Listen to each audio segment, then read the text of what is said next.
What's up, guys? We're back. Ross, PXF, Planet X Film. Check out the Zodiac Files, my new series, episode 2 out now. Episode 3 coming soon. We got Greg from the Graystate podcast, Graystate book, your many other channels. And you guys saw him last time with me for the Graystate 2014 script deep dive that we did on the release of that kind of unfinished script project. I kind of consider that my angle in this whole thing is focusing on the project itself. And when I kind of considered myself as the Graystate expert, I was like, dude, Greg, I read the script. I'm totally on point. I know what I'm talking about. He's like, which script did you read? And I was like, wait, what? I was like, there's two. So he kind of got me on that one. I went over to his website, got the copy of the first edition. And if you guys can remember, I wasn't really pleased being one of the initial associate producer investors with what we got with that second version. Greg said, check out the first version. I did that. Yeah, there's a lot more that I like in this, for sure. There definitely is a lot more that I like in this, but I have my criticisms for this one as well. Quite frankly, what I think would have been the best is probably a combination of the two, take the best elements of both parts, and I think that could have been wielded into the ultimate Graystate concept. And then we're going to talk about DAM, Danny August Mason. Dude, the highlights about that guy are outlandish, so I'm going to definitely be talking to him. I don't know what's going on there. But what's up, Greg? Welcome back. Thank you, brother. Always glad to just be here and just chat about this stuff, chat about this script. And I know that there's a lot of people that are very curious to hear your thoughts on this script too. So I'm definitely. This should be fun. Yeah. In some ways. In other ways, it may be disturbing, but it may be a little frustrating at some point. The truth. A roller coaster of emotions, because that, That's it. everything involved with this kind of, I feel like, has to be. Shout out to you guys, the work you've been doing on the podcast and stuff. Make sure you guys, first and foremost, go follow the Graystage and check out, is it graystage.com? I should know that by now. The website is if you go to thegraystage.wordpress.com. So it's really just a WordPress. Yep, but, get that. or Google the Graystage. His stuff will come right up. You'll definitely find it. But all the documents are there, all the photos are there. So if anybody wants to go, you can download that stuff now and check it out, man. Especially if you really care about this case, because the propaganda has been there's so much of it that I think it's just like cut through all that stuff. Just look at the document, look at the stuff for yourself, and I think you'll be able to see why this case is so strange. Absolutely. I agree 100%. At some point, I want to really return to this. Hopefully when I finish my Zodiac series, and there's a couple other things I'm into, like DB Cooper, but I would like to return to this case full time. How you guys are on it as well, because I think you guys are really spearheading the work through that, and I kind of come in and out with you guys. But more importantly, if you guys want to follow what we do on my channel, PXF. Go download the 2014 version of the script, and you can kind of follow that along how Greg and I deep dived it last time. Then if you want to do the same with this one, you can first and foremost head over there, Graystage WordPress, get the 2013 version, and you can get the PDF for yourself. And shout out to it was your member who found this floating in cyberspace, correct? And then she screenshotted everything for you guys to get the copy of this version. So that was awesome, right, as well. Yeah, that was great. Yeah, thank you again for that. That really helped. Again, that's all it is. We're all just working towards one goal, and that's to get justice for this family. That's the main goal here. Yep. So, yeah, I like how you guys are crowdsourcing the information. You're doing a really good job of that. Like this, that's really what I see. There's this other channel, Sup Ray May. That's my dude, Ray May. I'm gonna be posting your battle and running some promo on that too. So shout out to Ray May. That's my dude. He does some different anime shows with us. He's in the chat right now. Awesome. What was I just saying before that? I totally blanked out on that. As far the whole crowdsourcing. Crowdsourcing, this is what it was. I see you guys crowdsourcing the Crowley case over there, and you're uncovering like new stuff all the time. There's this other channel called Manny Grossman. They're crowdsourcing the Sons of Sam murders in the New York. I don't know if you've heard about the process and the whole conspiracy about how good looks, Ray May, I appreciate you, about how they think that the Sons of Sam would, not just David Berkowitz, but a cult of multiple killers, as well as the Process Church, which is connected to the Manson family, as well as the Zodiac. It's a very loose thing, but it's basically saying that if you would have had this thread of a cult connecting all of these things, you would have had the New York operations, the Sons of Sam murders, the North California Bay, the Zodiac murders, and then obviously Manson family was South California, which was, LA. So you would have had these different chapters of an overall culture. It's an interesting theory. Anyway, those dudes are crowdsourcing that case over there. They're uncovering crazy stuff. So that is really what the Zodiac needs. Even if we have some of that in the Zodiac community and some of that like in the forum, but it's mostly like Tom Voigt and a few of these Richard Grinnell, these few other guys doing it, like very few people doing it. And they are covering us. There have been some breakthroughs. Obviously, you saw the cipher. The first cipher got solved with those guys. That was crazy. And there's been some new breakthroughs with the Cherry Joe base case. But that's really what the Zodiac needs. If we could get our case crowdsourced, like how you guys are crowdsourcing and the Sons of Sam guys are we'd at least have like a bunch of these garbage suspects eliminated. So anyway, that can definitely happen, man. Just keep on doing it. We've been at this for 6 years now or something. So yeah, you just gotta keep going, keep going with it. Whatever will happen. Yep. It'll happen, man. So yeah, shout out to Ray May. Shout out to everybody from the Graystate crew. I saw all Greg's people came through. Subscribed. Little Bear subscribed to my music channel. That was nice. Crazy. I don't know if you guys listen to underground hip hop or what, but if I really see you subscribing to the music channel, now you've gone over and above like supporting what we do at Planet X Media here. So actually, I got a joint for you. I got to send you, Greg. If you haven't heard our new song, Substance Death, we have a little. I put a little GS reference in there for you guys with a little bit of usually. I'll sprinkle a little something underground hip hop stuff. But you guys came here for the script. Great, so let's get it popped off. I actually opened the PDF on my screen unlike last time, so I look way ahead of myself. Yeah, and the script is kind of blurry, and that's because it was from a screenshot. And what's crazy is, thankfully, what happened is somebody posted this script in the group. There was definitely malware or something like that on it. So the goal was for us to because first we thought it was the 2014 script, and when I started reading, I was like, whoa, this is not the same script. So before we kind of made a big deal out of that, we had several people take screenshots of every page first. Then we started posting into the group, letting people know, hey, this is a different script. Well, right after we did that, I think that the script was taken down.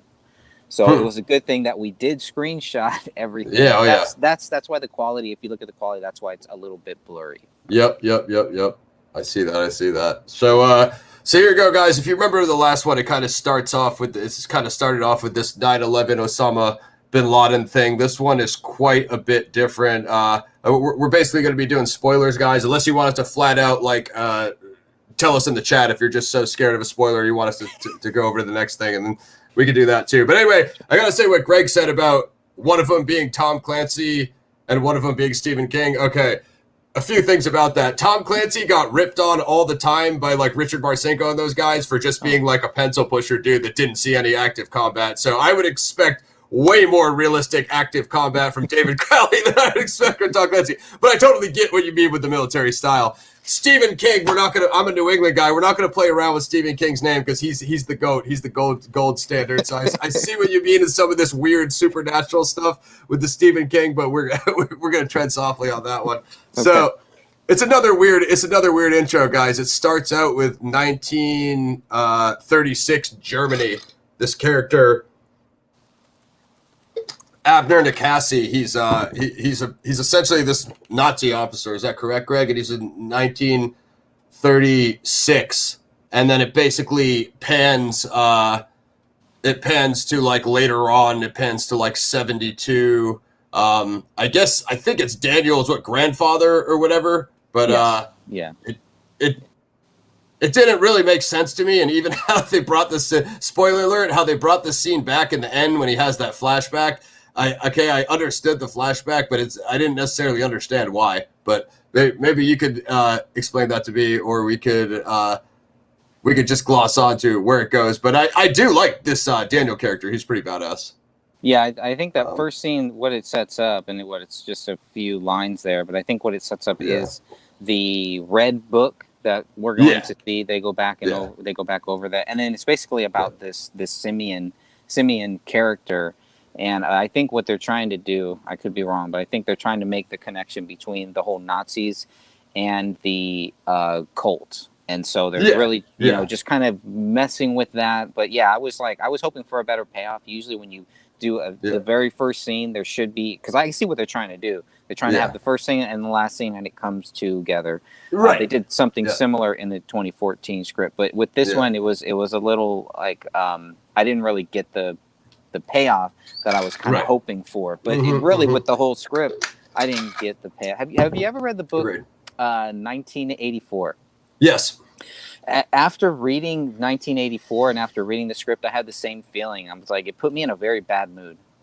You know, there's just no hope. No. Again, 1984 is another one of those. That's like the gold standard of dystopian. You know what I mean? So it's like nothing is going to come close to Orwell in my mind. I read a lot of like Phil Dickian universes. Philip K. Dick. Are you familiar with him? He did like. Have you seen the movie Blade Runner, Minority Report, Total Recall? All of those are based on. Awesome. He's kind of like a Matrix version of Orwell, because Phil K. Dick's whole thing is waking up out of a dream, or actually that new video that we did I was telling you about, Substance Death, that's based on the movie A Scanner Darkly, which is another one of those like psychedelic. Phil K. Dick is like a mixture of 1984 and Fear and Loathing in Las Vegas. Everything he does is very psychedelic and very and also the Matrix theme, like waking up out of a dream, that's a key Phil K. Dick thing. So it's like 1984 but also Inception, or have you seen the movie Equilibrium? Like similar to that type of universe, you know what I mean? So that's his real name, Phil K. Dick. That's Philip K. Dick. Yeah. So you know when they say like Orwellian, when they refer to Phil Dick, they call it like Phil Dickian. Hilarious, but he's by far my favorite author, and he's very similar to that kind of that Orwell concept that you were referring to. So anyway, guys, again, same thing what Greg was talking about. Yeah, there's this red book and this black magic theme. Honestly, I don't think it's the Nazism black magic theme is fully realized, because I would expect to see something about like Operation Paperclip. I think an Operation Paperclip movie would be awesome just about that. I think I was going to ask you if you've seen this series. I think it's on Amazon Prime. Is it The Killers? And it's got Al Pacino in it. I assume you know about Operation Paperclip. Yeah. So this show is like somewhat about that. I was going to recommend it for you, just if you're into this type of stuff. Let's see, I do have Prime. So. Crap. I don't. Maybe I got the name wrong, but it's got Al Pacino in it. It's basically a secret society of like Jewish descendants. You know what I mean? And they basically hunt down like Operation Paperclip like agents. You know what I mean? That are like they'll be like 70s, 80s. You know what I mean? And just like offing them because they're hiding in America. You know what I mean? It's basically like Hunters. That's what's called. Hunters. Check that out. Yeah, it's dope. That's it. It's literally. I mean, it's not necessarily. You know, it's like a fictitious narrative, but it's like takes place after Operation Paperclip. Anyway, I just taking this subject and isolating it. I always thought just about like Jack Parsons and the OTO, like Aleister Crowley. That's the story I want to see. And when they dipped into this, I was like, okay, are they going to show any of that? But then it, like you said, then it just like, oh, it's Bohemian Grove, and we're going to get to Bohemian Grove and stuff like that. I was going to ask you about, because you've been covering the Grove for years, right? Was there any activity this year? Did you cover it, or? Yeah, I didn't go. Usual? We do have people there. We did have people there. They had a drone too, so it was the first year that they had actual drone. I don't think they've had time to put up any footage or anything. Some weird stuff like that, but. Yeah, it was business. They were back in business. In 2020, there was nothing. Even though we saw a couple cars in 2020 going in, going out. There were families actually going in and going out. But this year they were fully back. They had the guards out there. They come out there and they warn our guys, hey, just make sure you don't, say anything bad to the workers. So they took a lot of photos, a lot of film.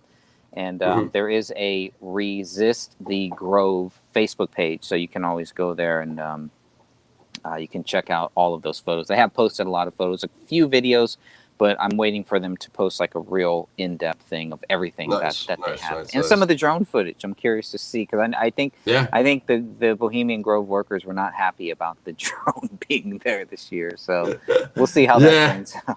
Yeah, I've seen people have gone in there during the day and shot the owl. I'm sure you've seen that stuff. I think it was on YouTube or whatever. How they had like those close-ups of the owl and shit. It's definitely a large structure. You know what I mean? It's certainly absolutely. a weird thing that's going on over there. I remember because at the we tried to get this up for you guys. What was that? End of July that they do the Grove, or yes, probably mid July. Yeah, that's Greg had hinted to me last time like we should do this review around the time of the Grove. We both had wanted to freaking do that, and we both got bogged down with things that we had going. But we're close enough. We're not that far off. We're only a few weeks off. This is still Grove season, if you will. So that was I was like thinking to myself like I was like, wonder why he said that. I had a feeling there's probably something, which I think is one of the best scenes in there. It's just the only problem with the Grove is like it's like Secret Society light, you know what I mean? It's so like Alex Jonesy from like when he did the Dark Secret of Bohemian Grove back in the day. It's like a kind of, what was that, 2002 or whatever, when he blew the case open. So it was like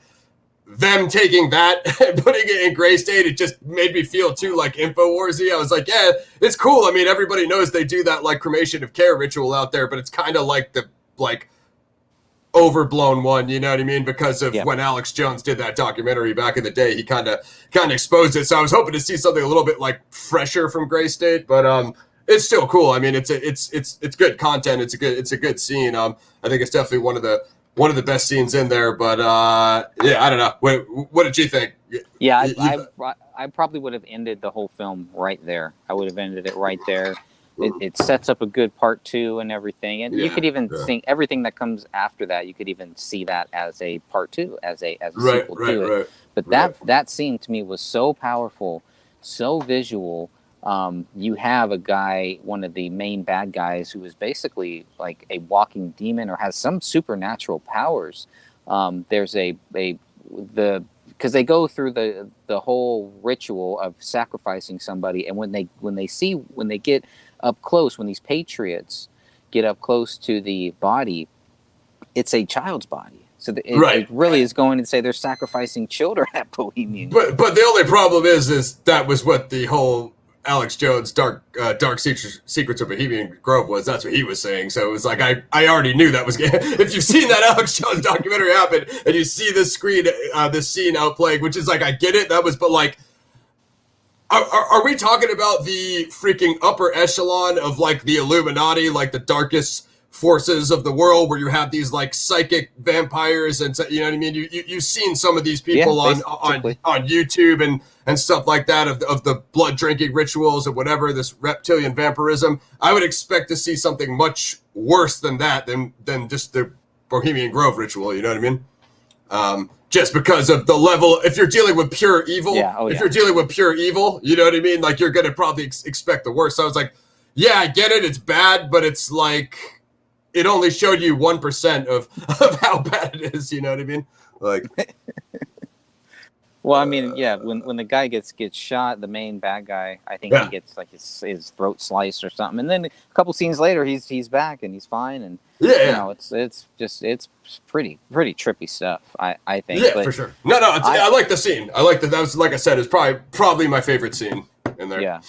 Well, because when one of the early crime scene photos that we had the actual owl. It had that there. That was in David's office. And for years, it's like, what the heck? Why is this there? Is this a movie prop? Is he worshiping it? What the heck is going on here? Yeah, I saw it, And so after reading that script, now, okay, now it makes a lot more sense. I still want to know who made it. I mean, I think it was handcrafted for David, if not by David. I don't know who made it or whatever, but it's very accurate.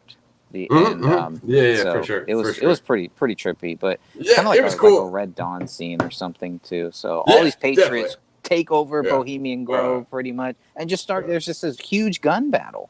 It was crazy entertaining. I mean, it was freaking awesome. I mean, it was like you said. I mean, I would if we're going to be a series or something, then what I would expect is this: like, they're going to go through all those kind of New World Order tropes like that, and if that would be like the first one, if you could revisit every scene like that, like the Skull and Bones crypt, you know what I mean? Like, you're going to go to every chapter of the Illuminati and clean house, like how they cleaned house at Bohemian Grove. Then you could get a series out of it of the, you know, like the Nazi bases, the boo. You could hit every faction, and if it were to go global, you know what I mean? Like, it would be really nuts. Let us know what you think, Sophia. You know what I mean? What did you like? What didn't you like?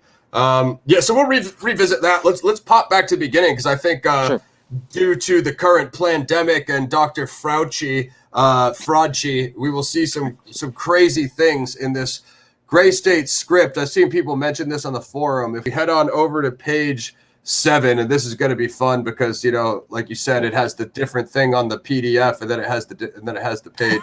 So God knows which one it is, but on page 7 on one of these, yeah, I think it is the same. What do we got?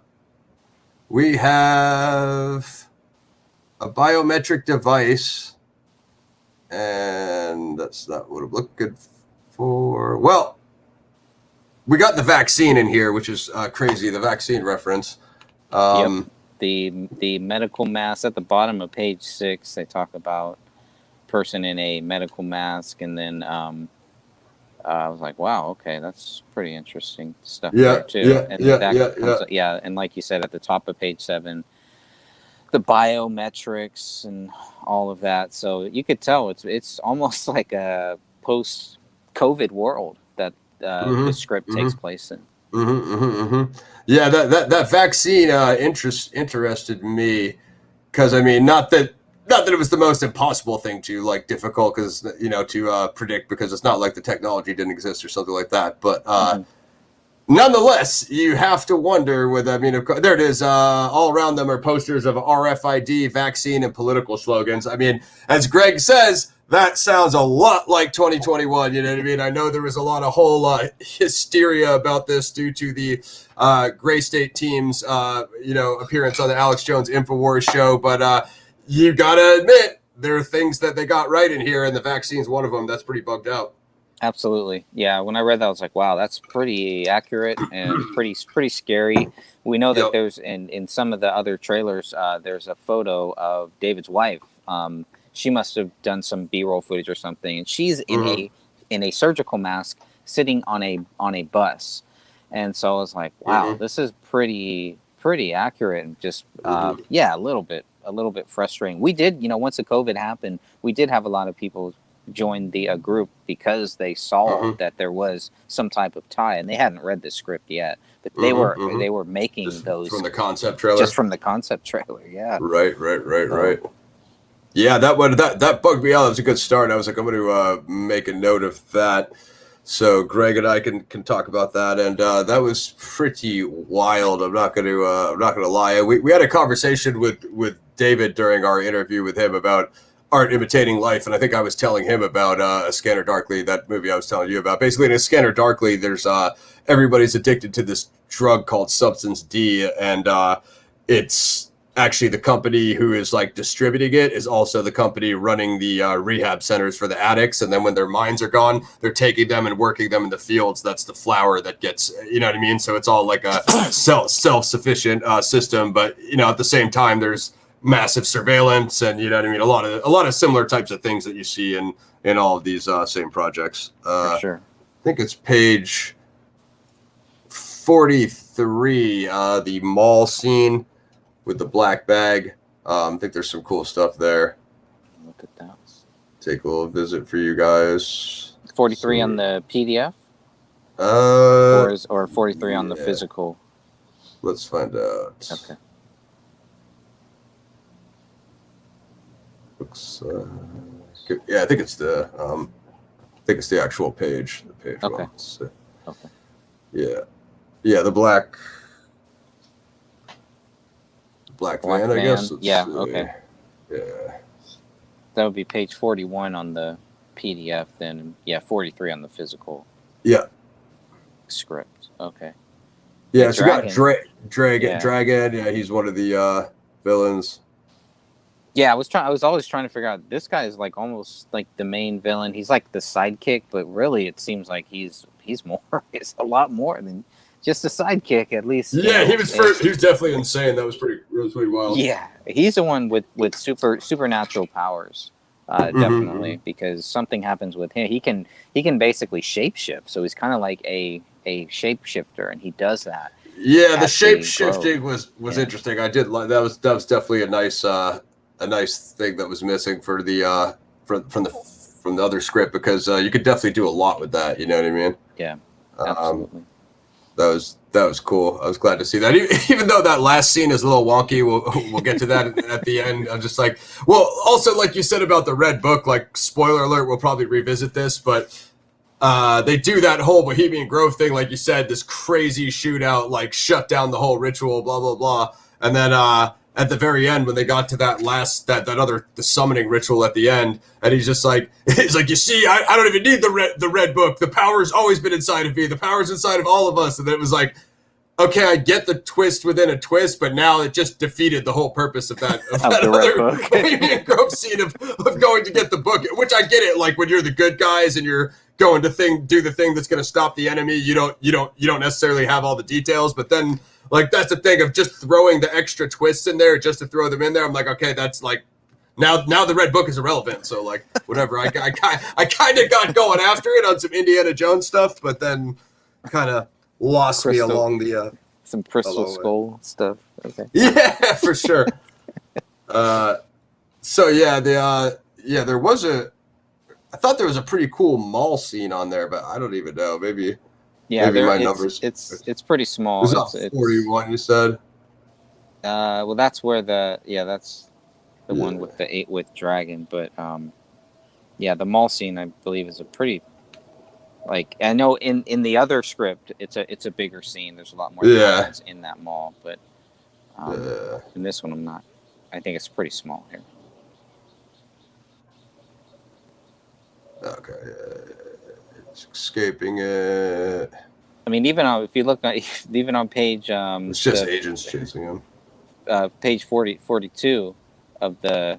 Oh, it's when he gets black bagged, right? Yeah, when Dragon black bags him. Yeah, so that's there's like like what I was gonna say. That's what happens to Alex Jones in Scanner Darkly. He's like yelling on a megaphone, and he gets and they black bag him. All right, let's check page 65. The checkpoint. I think there's some good stuff here. Whoops, went way past it. But anyway, yeah, if you guys read it, I know Sophia read it. Let us know what you guys think of the live chat. 65. Because the main character is basically a guy named Daniel Walker, right? Yeah. And then his girlfriend or wife or whatever is Kelly, right? And that's, Yep. Yeah. Those are the two main ones. And I relate them to the 2012 trailer where Charles Hubble's character is pretty much Daniel Walker, the bald guy in the trailer with his wife who works for the medical establishment or something. She's, the red hair lady in that trailer that is tagging people. And she's also the one who walks into the grocery store and sees that there's nothing there. So I think that's probably Kelly here. Or an updated version. Yeah. So, and then what? And who was fucking Danny August Mason? Was he not? Was he Wanek or? He was John Wank, and you'll notice his character is not here. He's not here, if I remember correctly. So, I'm sorry, it's not in the 2014 script. So, in the 2013 script, John Wank, Danny August Mason's character would be like the supporting lead character in here. So he is a student of Daniel Walker, and so that's where their connection is, going back to their service days, I believe, in Afghanistan and all of that. So so John Wank, his character in this too is like I was expecting a lot more from his character, because he gets into some weird Lakota prayer and stuff like that. So his character is a little odd. And there's a lot of weird scenes between John Wank and Daniel Walker where they're talking and they're all of a sudden they're there in the same place, but they're really not. So they're like talking through this dream state or something. It's hard to follow. Some of it is hard to, visually I can see, this would look great, but when I'm watching it, I would have so many questions. You would have to watch this movie a couple times, I think. See, I was wondering if I felt that way just reading it, and I was wondering, like, would this stuff come across better on screen because they would just find it, like that kind of like Fight Club way of shooting it for you that you understand it. Because like with some of this stuff, I was like, okay, I get what they're trying to go for, but I was like, I'm kind of lost in the vehicle they're like using to do this. But yeah, they didn't have much of the native stuff in this one, right? I think You're right. No, you're right. I would have liked, that's a theme I think should have carried over, because I would have liked it to been like the native purist, spiritual thing versus the satanic, what I mean, evil energy. Like that would have been cool. The native force versus the demonic force. I think that's a theme that is totally missed, that I would have definitely expected to see. You know what I mean? That's like a poltergeist, right? That would be something like what you see in Poltergeist. Yeah, for sure. Poltergeist 2 really is really where they really highlight that stuff. And yeah, see, I got to revisit. Yeah, I know Poltergeist. I got to revisit Poltergeist too. That would be cool. I think that'd be awesome. You know what I mean? Like like I was saying before, those are the main things. Especially with the Nazism stuff. Like I would have expected to see like the Vril Society, the Black Sun, like something that shows the origin of why they have that. That black magic, you know what I mean, secret society, or at least to line it up with Bohemian Grove to show you that, like, yeah, they're all doing the same thing. You know what I mean? Right. Right. And I didn't really see that. I think it's this checkpoint here, where they try to go through this checkpoint, and the dudes just pull out the AR-15s and start mowing people down. That gets pretty crazy. Yeah, there's a lot of crazy stuff like that. It's a very, very violent script, and you kind of are, like the whole time I'm like, okay, how are they going to make it out of this? How are they going to make it out of this? And they don't make it out of anything. Yeah, exactly. That part I think is kind of realistic, but I still think I don't know, that ending is just, man, we're gonna. The DHS agent on page 66, stay your vehicles. The man brings up an AR-15 and opens fire. Grant and his family cower. A minivan behind them panics and guns the engine, attempting to escape. The turret gunner fires into the van, which slams into the shooter's truck and stops. The van has a stick figure bumper sticker, a man, wife, 3 kids. There's a momentary stillness before the screaming begins. Like, yeah, I mean, there's definitely parts that are like extremely well written. It's just the pacing and some of that stuff of some of the other scenes, like they kind of lose you in the length. You know what I mean? And then there are a lot of people in this, a lot of different characters that I didn't know if a lot of them were actually necessary, but I want to be invested in the characters. I felt invested in Daniel Walker. It's probably the only one, and Kelly up to a certain point. I think those are really the only ones that I kind of started really caring for. Yeah, I agree.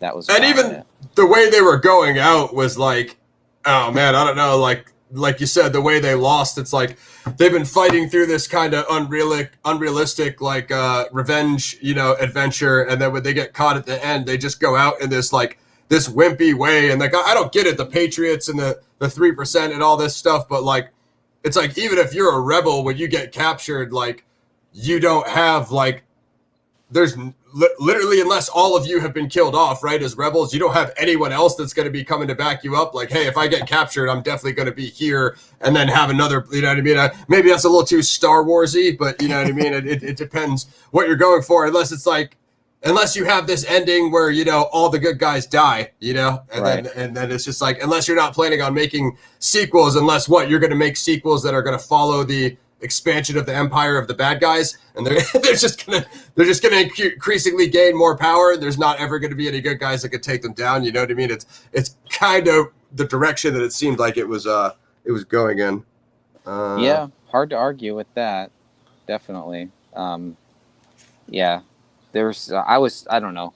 I guess I don't want to jump ahead too far, even though I kind of already have here. But yeah, no, it's all good. I think I have. Let's see. I know that character, the 6. Some of those rebel guys were pretty cool. He was cool. Yeah, 6 was cool. 6 is in the other one too, I think. If I remember correctly, he's in the 2014 one. But yeah. They're not really fleshed out that much, those characters. Kind of towards the end, you kind of get a little bit more about them. But you can tell they're pretty much just, we're in this thing, and we're patriots, and we're fighting for freedom. We're fighting to get our country back.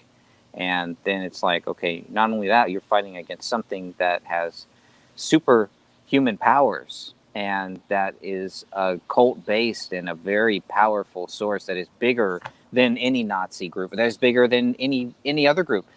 Bigger than Yeah. the Freemasons. It really, I think what they were trying to do is show that, hey, man, there is an all powerful evil source here that is bigger Mhm. than all of this stuff here, and that's kind of the gist that I got. You know, one of the scenes with the president, it's an early scene on page 7 or page 10 with the president doing a Muslim prayer. I thought that was kind of odd too. Some of that's what I feel about like whoever that villain was in the last one, and I told you like that guy just never gelled with me. It was the same type of thing. It's just like this foreign leader that you're, but again, Right. it didn't, you know. Yeah, they didn't.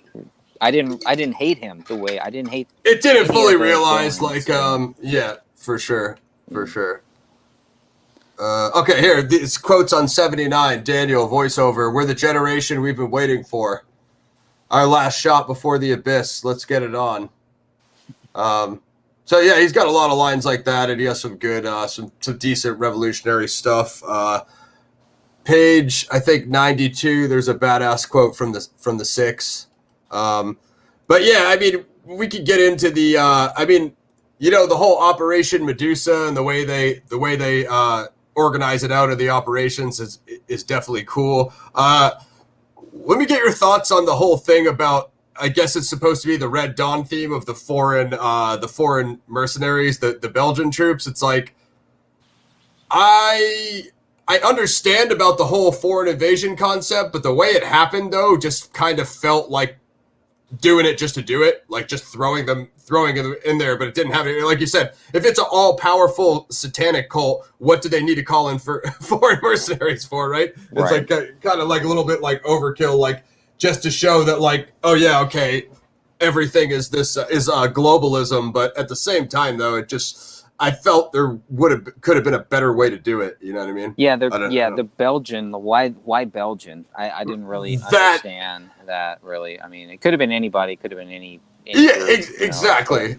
I was expecting like China or Russia or one of the big powers, but the Belgians, like, besides waffles, what have they really? What if they done, you know? Really good chocolates? Like, oh, fine, I'll take one of those while you're here. I mean, I guess you're gonna kill everybody, but yeah, why not? Do it with some class. What about like Austrians are showing you that like the Bavarian Illuminati chapter is still active, and then it could, you know what I mean? Then go back to the Nazism. It's like the Fourth Reich. You know what I mean? So that's true. Yeah, German. When it was like Belgian, I was like, okay. Yeah.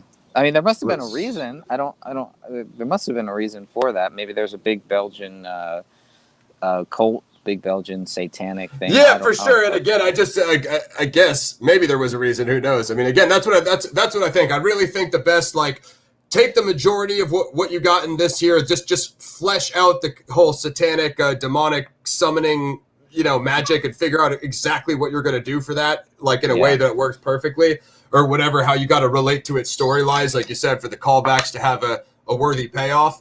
And definitely the Lakota theme or the native tribe, definitely like bring back that. Also, the Dark Zone of the 2014 script. I think that was like one of the best parts in that one. So take the native theme and the Dark Zone part, put those into here, and then I don't know, maybe shorten this because this end does really hit a spree where it just goes a little bit long after the Bohemian Grove scene. But let's go to the Six quote on around page 92.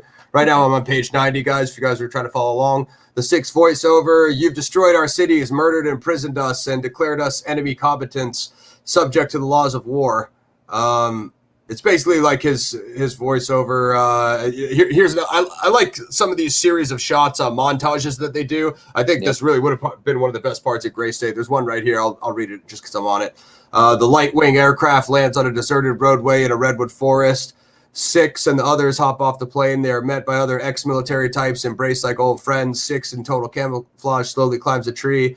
Ghillie suited, Chris low crawls into a firing position. I mean, that's a really nice, you know, sequence right there. Yeah, and that's at the Grove. So this is them setting up. So this thing that Six is doing, they piped it in. It's playing. I think it's playing across the whole country. People are hearing this as these guys are setting up, about to ambush the Bohemian Club, or the people inside of the Grove, which I thought, yeah, it's an awesome setup. You could have even started the whole script with this here, and then went through everything else, and maybe came back to what happens when the shooting starts. But yeah, I think right around here, right around page 90 of the PDF, which is page 92 of the physical script, that's where things really, really pick up. Yep. And this was definitely one of my favorite scenes here. I get goosebumps just reading when you read that, because it's very, very powerful. It is very entertaining. I can see this. I can visualize this. Yeah, and he's just ready there. And then I don't know if they show it here, but at some point he's ready, and he looks out of the corner of his eye, and there's this black being, and that's Dragon. But it's not Dragon. It's like Dragon in this shape shifting thing. So it gets crazy, and you're like, all right, well, all bets are pretty much off at this point.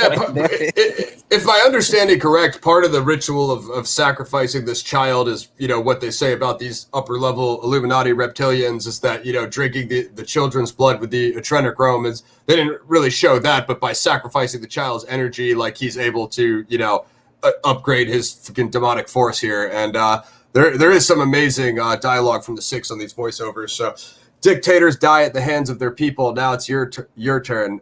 Back to the montage. Black-clad security sweep a forest trail with dogs looking for explosives. A fire truck is allowed through the gates. A fire truck manned by Six's airfield friend discreetly dumps a heavy liquid from a fire engine into a remote river. The liquid flows downstream. To our brothers in the military, you no longer have the choice of just going along with tyrannizing Americans. You no longer have the choice of just following orders, because after tonight, you have to fight us. We will not disarm, and we will not comply. If you violate your oaths, you won't be able to tyrannize Americans anymore, because you and I will be too busy killing each other. Nikasi, Simon Nikasi, he's I guess he's the Nazi agent, right? Because Abner was his, I guess. Abner was the grandfather, and this is the grandson, Simeon. Yeah. If I remember correctly. Now is Daniel related to them? Because wasn't he at the he's like another grandson or something like that? I think Simeon is either his father or if I remember correctly, it's like his father. It's that Luke Skywalker moment that they have at some point in there. Again, I would have done without the Luke Skywalker moment in Graystate, but yeah, I feel you. Well, there's no lightsabers, so that's all right. No, they didn't go too far. All right, that was for my boy Mac. To all you veterans who stood by and let this happen, I don't care how old you are, how busted up you are. You have a duty to stand. Your oath expires when you do. As long as you're on this side of the grass, you're still on the hook. I mean, it's very oath keepers heavy. You know what I mean? But where are we at? 92. To you illegals and traitors barricaded in Washington, whose only weapons are fear and force, we will retain our right to vote. You will under Rule 308. We are physics. Get out now or expect the equal and opposite reaction. Fellow patriots, tonight we will buy you a head start. But after the fireworks, expect you to do your duty with speed and vigor. It was a cool way to do it. I mean, this 4th of July, earn your independence, stand now or kneel forever. I do love that stand now or kneel forever quote that they kept doing in those Graystate trailers back when they were making them. So yeah, it's quite a it's dramatic, but it's definitely entertaining and definitely has the energy, high octane. I mean, go ahead. Yeah, all of that is happening while Simeon is at the Grove and is about to sacrifice this child. He is in a white robe, similar to the 2012 trailer. Like in the 2012 trailer, the guy who's chopping off heads. So the Masonic executioner. I was kind of hoping. I was like, okay, so he is that person. But really, the 2012 trailer, it is a concept trailer. So you can see some of the concepts that they took from that and they kind of built on that. So Simeon is still in this white. He's not chopping off heads here. Heads do get chopped off later on. Yeah, they do that execution scene, but it's that different device that David was talking about. It's that multiple head chopper. Forget what I've never heard of that before until I read this. I was like, what the heck? But I mean, that was pretty nice. He created it because we were talking about it. I when we interviewed him, I was like, "Hey, Dave, what's up with that friggin' that guillotine scene?" I was like, "That's brutal." And he's like, "Yeah, you know what?" He's like, "We changed that." He's like, "Because I thought of something else." And I'm like, "If you actually make sense, if you're a dystopian government that mass decapitates people, a regular, French Revolution style guillotine is probably not going to do it to the speed and efficiency that you want." I remember that. Did you guys talk about the Masons in it? Did you ask him about why there's a guy in a Masonic I think apron? I did ask him about the apron, but I mean, it was basically, he just gave kind of a cryptic answer. I haven't listened to the interview forever because, I don't sit there listening to my own content 24/7, despite what people may think. But but that is a classic. I mean, I've listened to it many times. I can't remember. It was 2012 when we did that. So I think I said like, "Hey, what's up with the apron on the?" But it was basically just like, yeah, that's that faction, and I don't know, because you don't really fully. I don't think the Masonic theme is fully realized in here, right? Other than the Bohemian Grove and these Nazi chapters, they don't really do much with the whole Masonic thing. Let's go back to Greg's favorite character, Simeon. The owls, this is like right out of the Dark Secrets of Bohemian Grove, guys. From if you see the Alex Jones documentary, it's way back when. This was one of the first big things for me when I saw that crap, because I was like, damn. I mean, I knew a little bit about Bohemian Grove, but when he actually went in there and filmed the entire cremation of care ritual, that was bugged out. I'm sorry. Yeah.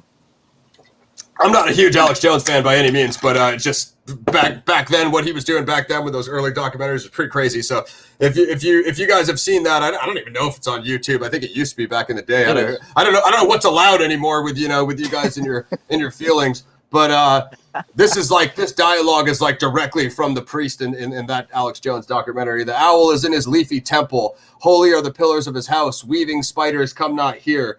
There's a clang in the trees. The rest of the priest procession takes up positions in an array in front of the owl idol. Guys, if you know what Greg was talking about with that Bohemian Grove owl statue that David had on his desk, and then that's a massive, what is that, 20 feet tall, Greg? I mean, Greg's over there by 40 feet. The area. 40-foot tall owl represents the Molech statue of the Canaanite religion. And they do these sacrifices here with this cremation of care ritual. So he's basically giving you this dialogue that's straight out of that ritual. Hail, cast to the winds the cares of life, for now gather the forest folk to cast spells over who we mortals to touch our world blind eyes with the carrion. For at last, with moss rending the stones of Babylon, the watchers of the night bear witness to the final victory at hand. The crowd cheers as Simon's voice warps slightly as if masked by something else. In the trees unseen, Six is perched with a sniper rifle, an array of playing cards taped to the branch, each with a different face on it. Targets. He adjusts the angle on the mounted camera nearby. Simon's still going. For our lasting reward, we turn to one alone. True believers, Zakare Ka Od Zamren. It is here our funeral pyre awaits but one thing. Maybe you guys can clearly, I imagine, see what's about to happen if you study this material, but I think Greg gave you a little bit of spoiler early on. It gets pretty spooky. This is where we're getting into the Stephen King territory. Yeah. Where did I take us to on the script? Because I think page right 96. Yeah.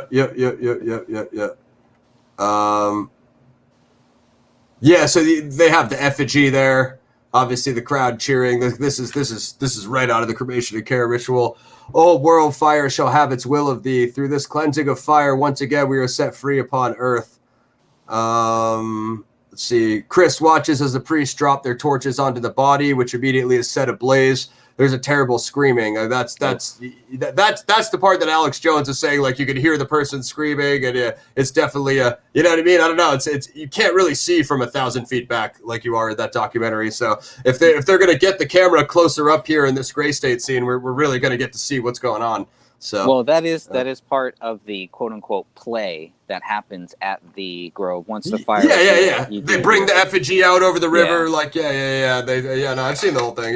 Yeah. So that's when I heard that screaming, I was like, oh, that's bad. No, it sounded like a person screaming. Yeah, for sure. Yeah, exactly. It's crazy. It's crazy because you're supposed to believe it's an effigy, and you're like, okay, an effigy wouldn't scream when you light it on fire.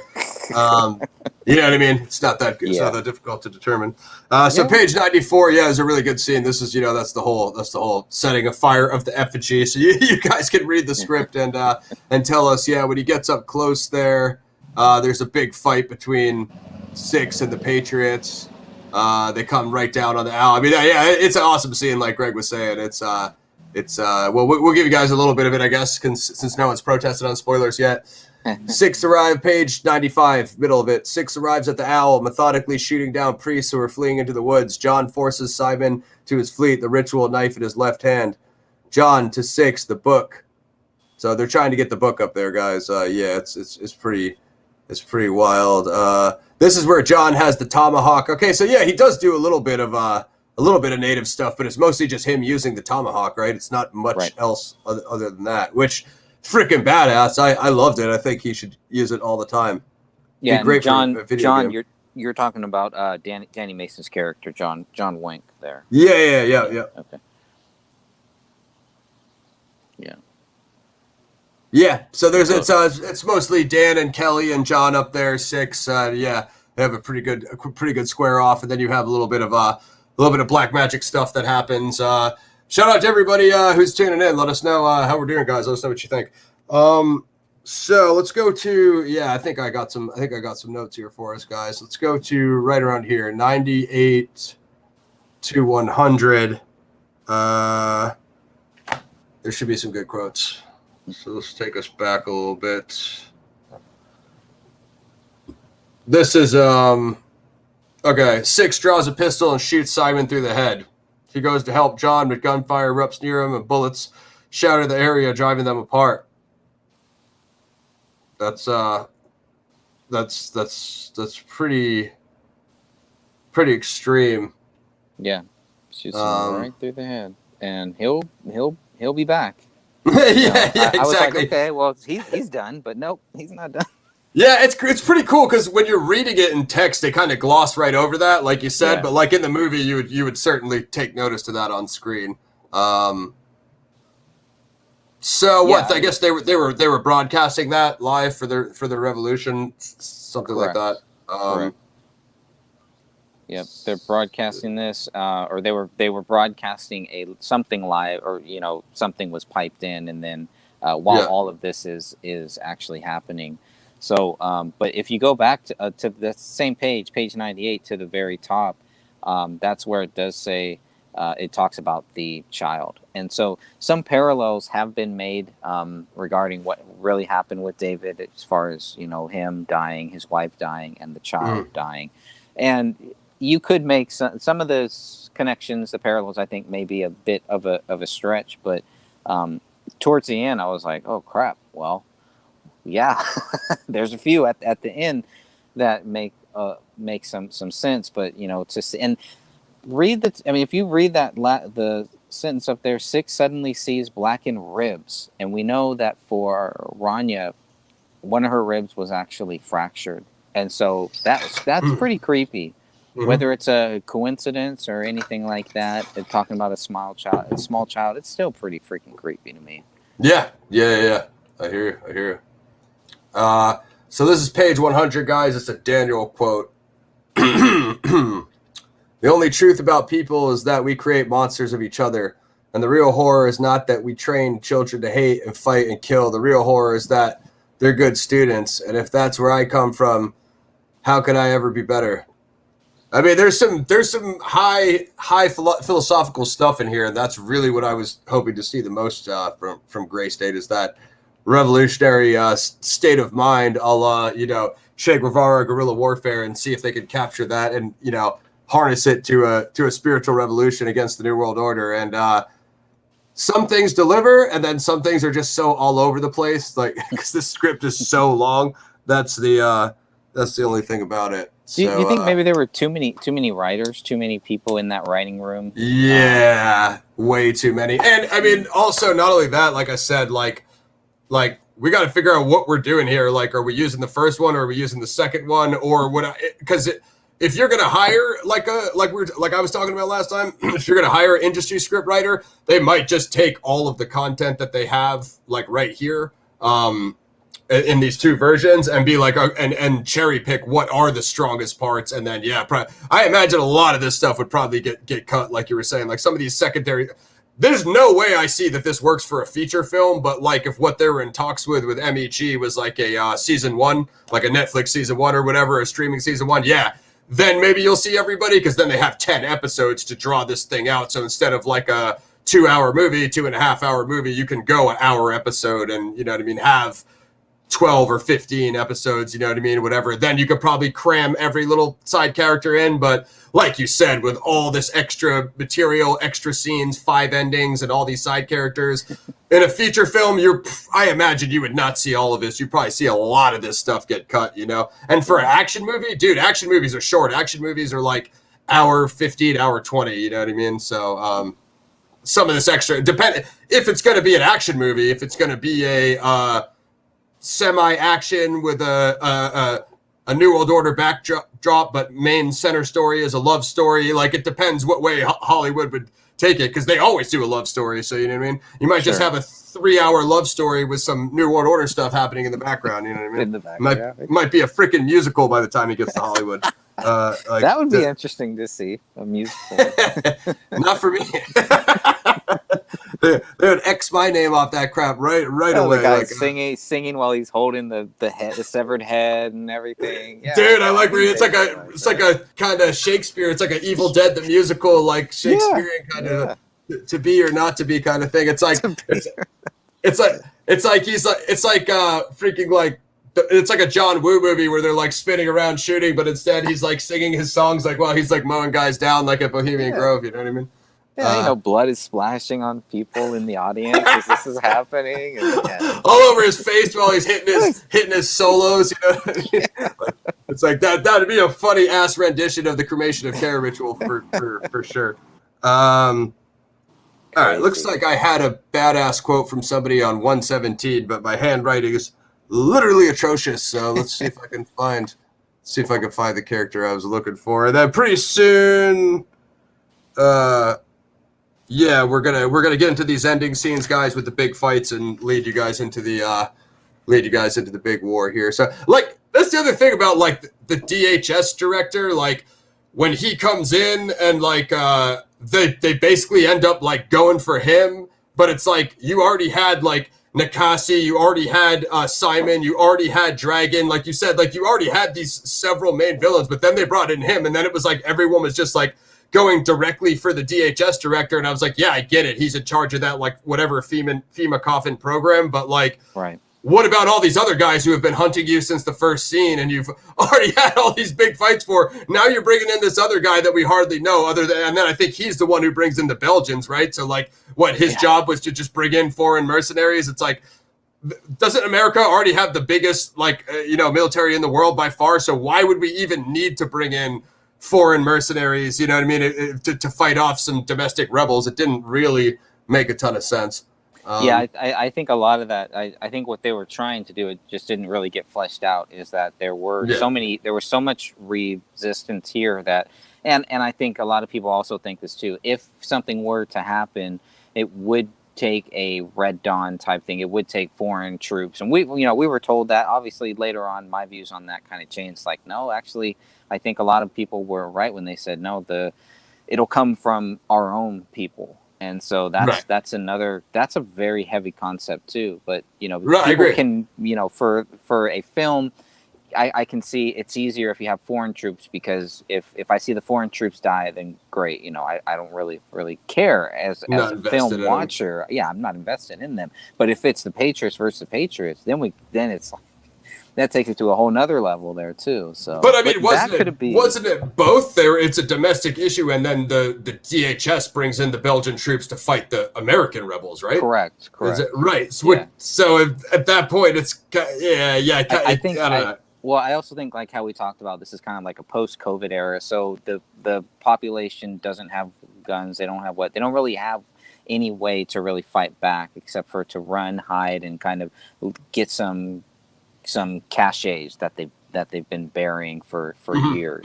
Prepper type stuff. And so it's the preppers that are leading all of these people. I'm totally in on that. But yeah, it's just like we said again, like, for a feature film, like now, because of how far along we are, I'm having a tough time trying to squeeze that in. Again, if you have a TV series, you could do an episode on the foreign mercenaries invasion, right? Because each episode has to have have a new, thing. Whereas you can have reoccurring enemies like Simon and Dragon and the top leaders, because they're with the amount of power and strength they have in troops, they're not going to get taken out right away, so they're going to be reoccurring. And then you could do an episode on the Belgian troops coming in, because now you need a new topic for each episode, right? So kind of like for an episodic thing, it works. But then for the script, it's like trying to squeeze it in here when there's already this giant war going on. It's like you said, there's all these different enemies now, and who's who and what's what. It just gets a little bit muddied. It does, and it's harder for me to care about the characters because there's so many. So just give me 3-4 characters. I think they could have merged a lot of these villains, and a lot of the other characters. They could have merged them into just a couple characters. Didn't need so many. Yeah, it's friggin' it becomes congested and a little bit like oversaturated, like you were saying. So yeah, I'm not sure. I have a good quote from somebody here, but here's one from Christian, page 115. It's the resistance, man. None of us have the luxury of trust. Lay low, then make a break for one of the free zones like Tennessee. If he finds you, he won't hesitate. So you can see that, at these, with this kind of William Cooper kind of clamp down on the Behold a Pale Horse thing here. You have these different zones, and some of them will be free zones outside of the I think it's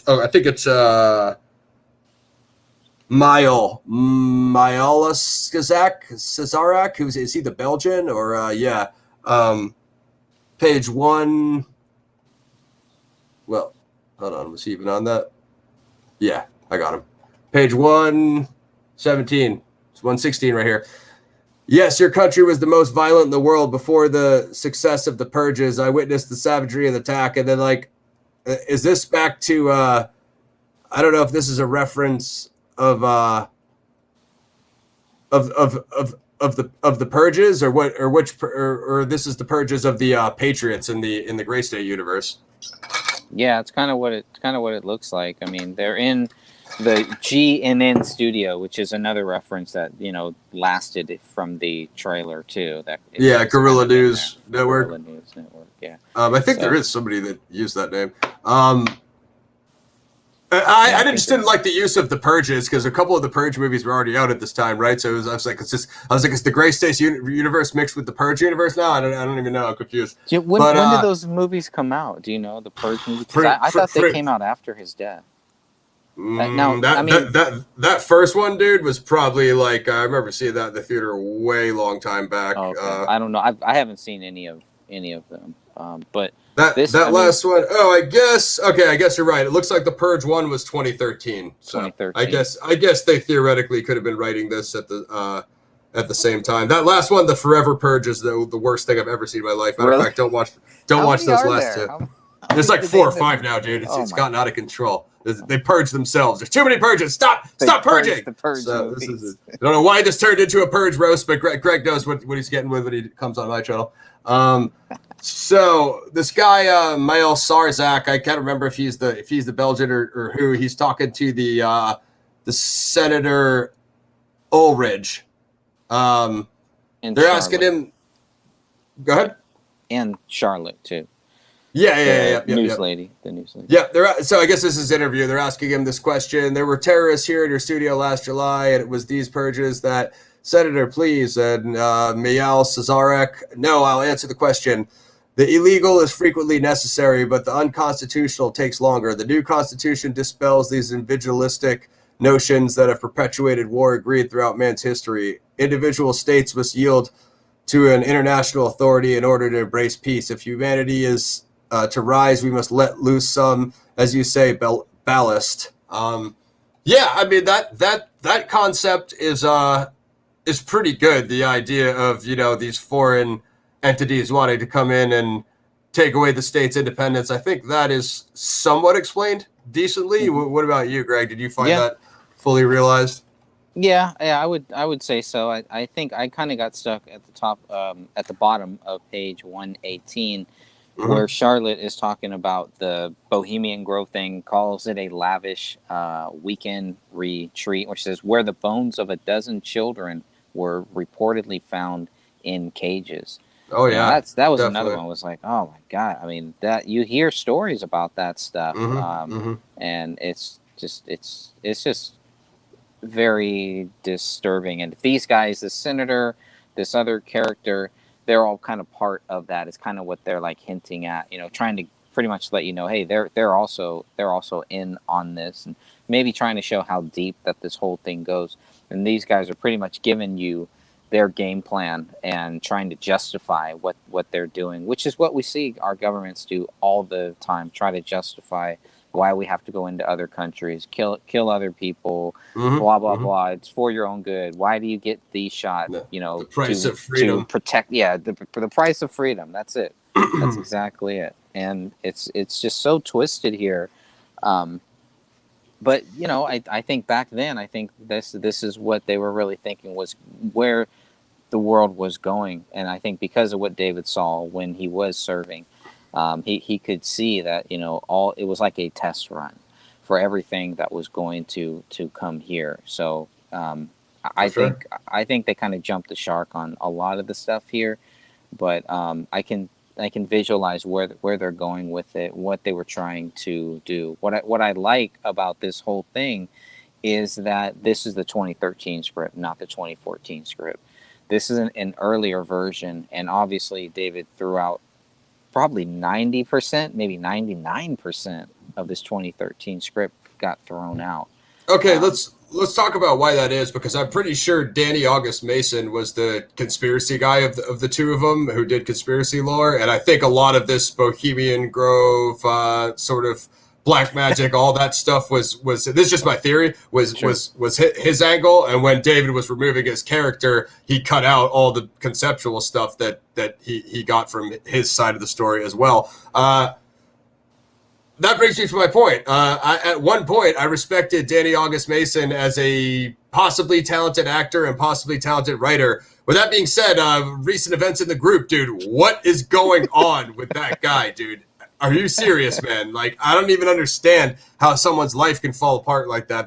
That's just crazy, man. Freaking, I mean, it brings a lot of credence to what you guys have been saying in the group to really see that happen to someone. You know what I mean? I can't say if it's related or not, but man, dude, it's sad, man. Fucking, I don't get it. You should probably tell people exactly what you're referencing here. Okay, so what I'm referring to is like this guy has been like arrested multiple times, 2 times for assault, and in a couple of the mug shots, he's got freaking black eyes because he got in fights or whatever, got beat up, and then it basically says that like the charges are like assault against a family member or whatever. Allegedly, I'm not saying I know this way or that, but that's the material that's out there posted with mugshots to corroborate. So I don't know. It seems like things kind of fell apart for the dude when he moved to Austin. Danny, I think you really should have taken the interview with me. I would have been much lighter on you guys than Greg and Dan. I'm sure I would have been much lighter on you. But I would have pressed him a little bit. I mean, but I think you just couldn't handle the heat with you guys. But I would have loved to have talked to him before things have gotten rough for him. You know what I mean? Yeah, I mean, we could still do that. I'm sure you'd still be open to chatting with him, right? If he wanted to come on, yeah, we could talk about the project. We could talk about some things. You know what I mean? But yeah, I don't know. I feel like you guys scared him off. You know what I mean? Greg's already had some debates on his channel, so. I mean, he was the one who wanted to debate us. Right. And so he came into the group. He made the offer, and then he went dark, and we never heard from him again. So I don't know. I don't know what happened. Seems like he's got his hands full now. But yeah, if he ever wants to come back on, you know what I'm saying? I would like to him be explained, hey, was this first version a lot of your work, and did it get ripped out of the set? You know what I mean? Maybe he's still hanging on because he thinks something could be done with the project, but it's like, man, I don't know. But yeah, that's my spiel on that, guys. It's good. Anyway, head on over to Greg's group and become a member, and you can see what we're talking about there. That's a bit of a side story, but a semi-funny one nonetheless. I'm sure you guys appreciated my commentary on that issue.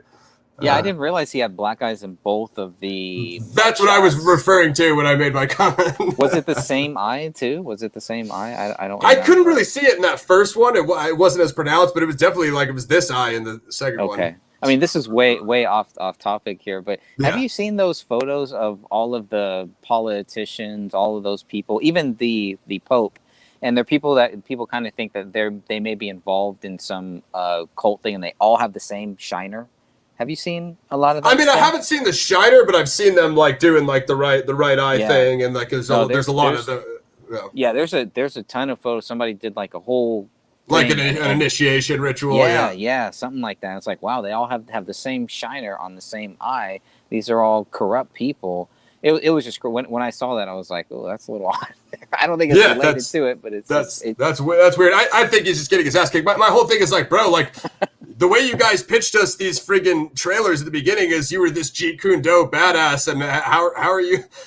How are you a master of Bruce Lee's, you know what I mean, freaking, discipline, and you, anyway, I'm not going to get into it, but it seems preposterous to me, like, hey, if you're really training martial arts that much, man, you should be able to, you should not be finding yourself in these situations as frequently as you are. True. That's my whole thing. So coming up here, maybe Greg can help me out. We got Severson's death and the Christians.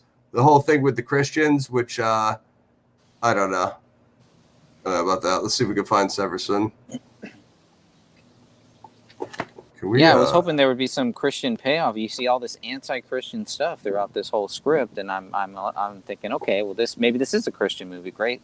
David makes it very clear at the Ron Paul thing, the Ron Paul speech that he did. He said, this is by no means a Christian film, but he kept saying it did have spiritual stuff in it.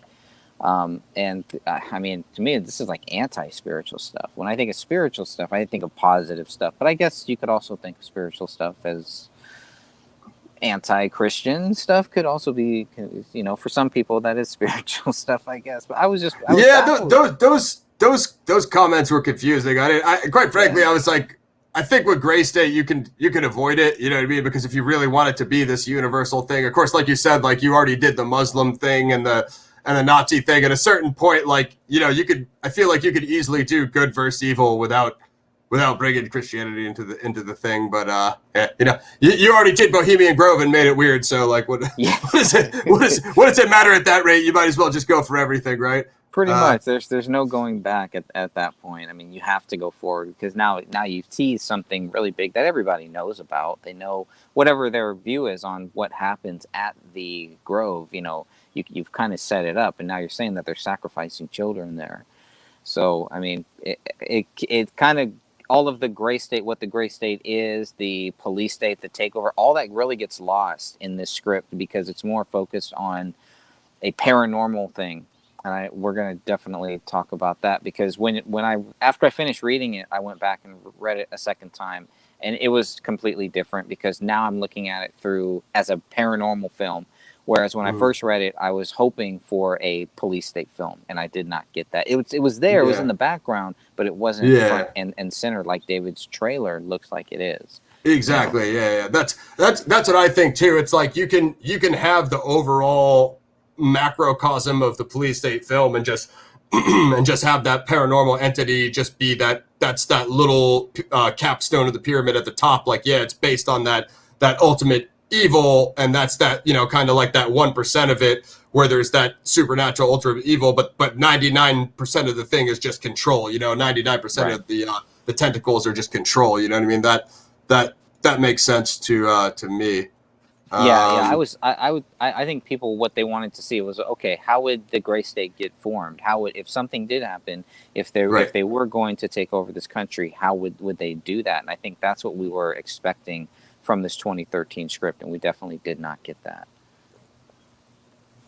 Yeah, for sure. Again, I think this is the better version, man. I think my thing is kind of my Adobe's cropping out for a second. This is definitely the better version of the two. Like I said, I would have liked to seen the Lakota theme carried over here, the native theme. I would have liked to seen that dark zone part. And I think a meshing together and probably if it's a feature film, a meshing together of both and probably a shortening. You know what I mean? That would have been the bigger things. Because otherwise it has to go for some sort of long form. You know what I mean? like you said, to get these long scenes and all these side characters, you know what I mean, in there.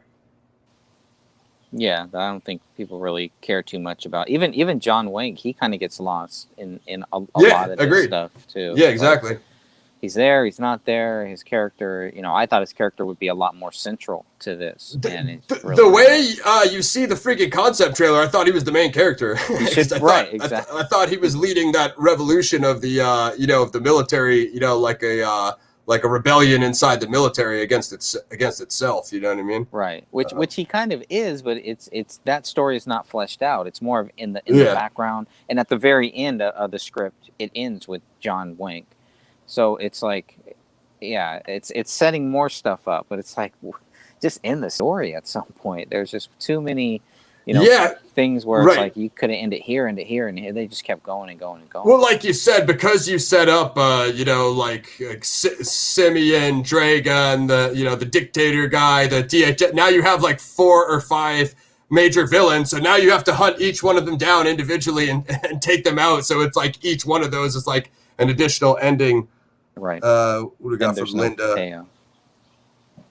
Hey, Linda. The evil is a person, as in the devil in human form. Just throwing that out there. Yeah, I mean that's how it kind of seems with these demonic characters. Here's Daniel viciously pistol whips Severson nearly unconscious. Remember me? Severson hangs his head. Words are useless, and he knows it. Daniel forces him inside the back of a prisoner truck. Even that whole was it the FEMA camp scene when is it Daniel goes back in there to find Kelly, and it's like I got what he was going after, but it's after a while it seemed to be like kind of dragging out. Would that even be possible to go to one of these complexes and find one person? You know what I mean? Like, it just seems like a freaking difficult task. Like, unless you had some way to, like GPS or something, some way to like pin it down, in a tactical manner. Like, it was, I understood like that's what he has to do to find her, but it's just like, dude, it seems like, how are you going to go down there and spend hours going from cell to cell trying to look for one person? And it's like, they're not going to, that's another Star Wars reference, though, too. When Luke looking for Leia, looking for Leia. Yeah, on the Death Star. Yeah, on the Death Star. Yeah, for sure. I mean, that's the thing. Star Wars is one of those things you can find Star Wars in anything. You know what I mean? That's true. No, you're right. You're right. That's not fair. Yeah. But we could do Graystate. Oh yeah, I was because I'm always looking whenever you title something in a film. When I watch a film, I'm looking for them to say the name of the film. You know what I mean? And so I was looking for what the heck is the Graystate in this, and I still never really. Well, I think that's I think that's the whole thing, right? The Graystate is like this gray area that you can't, it's everything. It's the demonic, right. It's the demonic force. It's the police state. It's all one thing. It's the Graystate universe. Remember when they said Graystate universe? It's like it's the Graystate universe. You know what I mean? So it's like. I get what you're saying of like looking for the name in the film, but sometimes you're not supposed to. Like you're already there. That's the thing. You're already in the Graystate. And then with Graystate being a semi-real project, you know what I mean? They were just like they were trying to come up with new things. We're like, vaccines. Wait, no, they're about to do that. Police state. Damn, they're doing that too. So it covers all. I mean, realistically, let's go to prisoner transport truck A20 day, page 132 on the PDF. A blade slowly pulls out of Severson's belly. He screams. Max and Daniel stand over him in the back of the prisoner truck as it bounces along. They're now wearing army uniforms. Daniel leads in close. Max, hold him. Flash of the blade. Daniel slices Severson's inner thigh. There's an immediate jet of blood as Severson screams. No, oh my God, that's Severson. Daniel, you have 30 seconds before you lose consciousness. Your heart will stop in 3 minutes. Tourniquet, please. Daniel, please don't do this. Please, sir. Please let us out. Severson shudders and gasps. Max is shocked by the violence. Listen carefully, you fucking rat. It's done. In a few minutes, you'll be added to the pile, forgotten forever. Shh. Now, shh. It could have been worse. Severson, I'm sorry. They have my. Severson begins to blink slowly. He's bleeding out. Daniel leans in close and whispers, hey, this isn't about information. Look up. Look at me. Severson looks. His breath slows. Behind him, Max's lip trembles. A tear streaks his dirty face. Daniel sees Max, looks down at the knife and puts it away. Severson dies, eyes open. What do you guys think? Pretty Brutal. gritty? Very gritty. Pretty grimy. What is it necessary? It doesn't further the story. I think so. It doesn't further the story, but I think that guy had to go in a brutal fashion because he was scum. He definitely slicing his leg artery. Yeah, that's brutal, man. That's pretty brutal. But I don't understand. Like, it seemed like he was trying to get information. He's like, by the way, I don't need any information, you rat. Right. And just let him die out. That was grimy, man. That was grimy. Yeah, this is Daniel turning. This is the paranormal. There's something that is living within Daniel, and it's coming out. It's referenced in the script several times, but towards the end, it's coming out, and there are people. The Simeon wants to bring it out, basically. Yeah. And so it's like, what? When I realized that, I was like, what the heck? The only problem is like, let's go into the Stephen King freaking aspect. When he's having those demonic dreams, like, I felt that would have been extremely awkward on camera. Like, it would have given it a very B movie vibe that obviously that other script doesn't have at all. I don't mind seeing the whole ritual body swap thing at the end, but to try to put those breadcrumbs in there, like he's going to be having these demonic visions throughout the whole freaking story. It was like, I just didn't like the way it was done with like the bears coming out of his chest. Like, it seemed very like Akira, and I've already seen so many things. I've already done that before. So it was just like, it seemed unnecessary. You know what I'm saying? It seemed like you were saying, it seemed super unnecessary. Like, I get it, because you got to plant that seed that there's something inside him. But I was like, I think it could have been done without him having those visions, because it after like 3 or 4 of them, it just became kind of corny, and you already knew it was going to happen, you know? That's true. That's like, true. Unless you can explain it, you know, was he a MK Ultra? Did they operate him on him in the service? Like, is there some reason, you know what I mean? If they, other than what was shown in the beginning with the unrealized freaking Nazi theme. I think I had something about, I think it was maybe about Christian's death. But I don't think I have a page on it. So basically, one thing we could go into that I did like, that I thought was pretty cool. I could get your feedback on it, was the 3D gun theme. That was pretty cool. That's pretty nuts, huh? I thought that was a nice way. It's like, because you always wonder about that. Okay, if they take away the guns, they take away the bullets, what are you going to do, you know? Yeah, that was a smart way to do it, having the open source blueprint, sending everybody the open source blueprint of the 3D gun so everyone can make homemade guns to defend themselves. That was pretty clever, because you always hear about people doing crazy stuff with that. I personally don't know anything about 3D printing, but I obviously know what it is and what they were referring to. I kind of felt like they should have hinted more a little bit towards that. Maybe, someone who was into the 3D printing, or who had done it for other reasons, and then now they come up with this way to make some 3D print guns. Or there's just a lot of things like that I felt just really weren't fleshed out here. And it seems like when you compare the 2013 and the 2014 script, if David was like, well, let me try to flesh some of this stuff out, and he just ended up cutting it, just cutting to pretty much where so you just have what I felt was kind of closer to what I think a lot of people wanted when they watched it. I felt the 2014 script was a lot closer. I don't know who this 2013 script is really made for. Is it made for the horror movie audience? Is it made for the Quentin Tarantino? I'm just not really sure. The genre bending, and I think that's the thing about Graystate is it's that Graystate universe is it's supposed to have that genre blending. Where you can have the as you said, the military industry complex, police state, and then you could have the supernatural, occultic ritual. But yeah, that's a good point. It is very Quentin Tarantino, Robert Rodriguez. It's like Dusk Till Dawn, where you think you're watching a crime heist movie, and then the vampires burst out halfway through. You think you're watching a police state film, and then the demons rip out of the occult ritual halfway through it. You know what I mean? It's all about the genre blending. I suppose King has done some of that as well.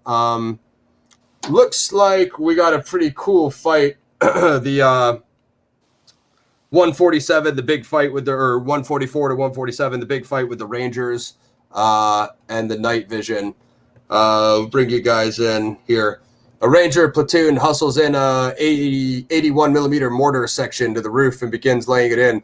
Below them, more Rangers commandeer Abrams tank at the parking lot. Militia place more EFP explosives in dead cars, angling down empty streets, waiting for enemy armor. All along the street, militia prepare for the attack. Shane sets an EFP and signals to Daniel, who signals behind him to the Ranger captain. On the hotel roof, mortar rounds are hung in the tubes. Snipers acquire targets milling about in the parking lot and op center. A pair of enemy tanks idle near the gate.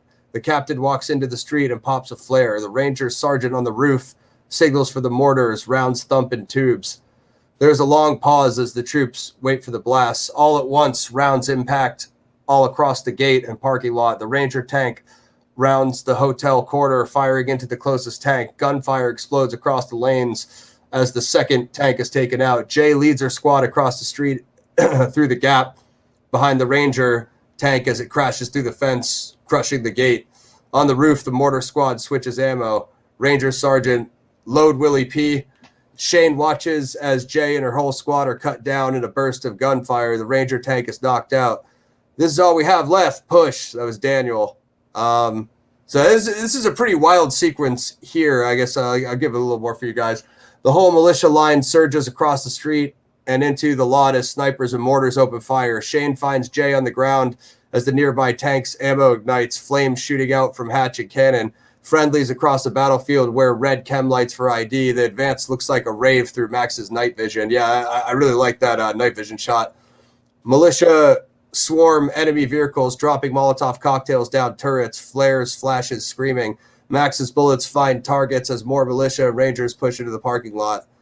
Yeah, gets pretty extreme there, guys. It's a big fight. This a little more. He spots a line of enemy troops advancing behind an armored truck and knocks them all out from back to front.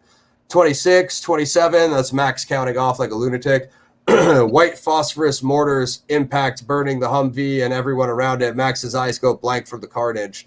Op center, night continuous. Overhead Predator drones look down at the battle. DHS director. Sensors, beam riders off. Just glass that line, the whole line. Reggie throws his headset and gets up. The fuck are you doing, specialist? Reggie rushes at the director, knocking him to the ground, pummeling him as hard as he can. He is yanked up from behind by the burly security contractor. So it's basically just freaking chaos of, that DHS director's op center falling apart while that giant revolution battle plays out versus the Rangers.